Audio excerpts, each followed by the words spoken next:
when people say that Moses' law is on the cross and it's Moses' law and those were for the Israelites, it was not originally Moses' law.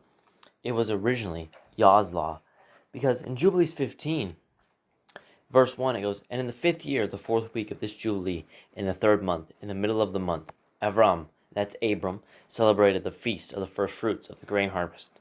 And he offered new offerings on the altar, the first fruits of the produce unto Yahuwah, a heifer and a goat and a sheep on the altar, as an ascending smoke sacrifice unto Yahuwah. Their fruit offerings and their drink offerings he offered up on the altar with frankincense." So Abraham celebrated the feast of first fruits, which we heard about first in Exodus. We heard about that feast had to be celebrated. And when people say Moses' law is on the cross, okay, Moses' law is on the cross, but will you follow Abraham's law? Because his law was the exact same as the law which Yahuwah gave to Moses. It was the same thing. He told him, "Do not drink the blood. Do not eat the fat. Do not eat pork. Circumcise your children." He did all of those things. And if you say Abraham's law is done, will you follow Noah's law? Because Noah, when he got on the ark, he was told to bring 2 of the unclean animals and 7 of the clean animals. He knew what the clean animals were because they had a law. People of Yah were given a law and a set of rules. These were not rules that were brand new. These were rules he was reinstating for his people to say that if you love me, you will keep my commands. Now, if you say that you will not follow Noah's law, will you follow Yeshua's law? Because he celebrated the Passover. He celebrated all the feasts that were instated in the Bible.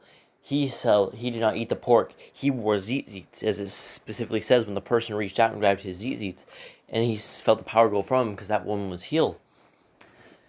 Now, if you won't follow Yeshua's law, if you say that's on the cross now, that was only during his time, will you follow Paul and Peter's law? Because they followed the feasts. They followed the laws that were told them. They followed the commandments. Because Yeshua said, "If you love me, keep my commands." Why would he say, "If you love me and keep my commands," and then go say it's abolished several chapters later? It doesn't make sense unless he was insane. And it is not only until Catholicism came into this world that everyone stopped following the law. After the Nicene Creed made the Trinity, and we had multiple things we prayed to, multiple things, and the people made that. They made idols out of statues, and we prayed to Mary. And when we changed the law, because they started doing away with the law, that is all Satanism. All those things, when they go opposite of the Bible, that is not from Yah, that is from Satan, because the Bible is perfect. It is good for understanding. It is good for teaching. And it is not hard. John said himself, what commandments would he be talking about in 1 John 5:3 when he says, "My commandments are not hard"? So read your Bibles. Have a good day.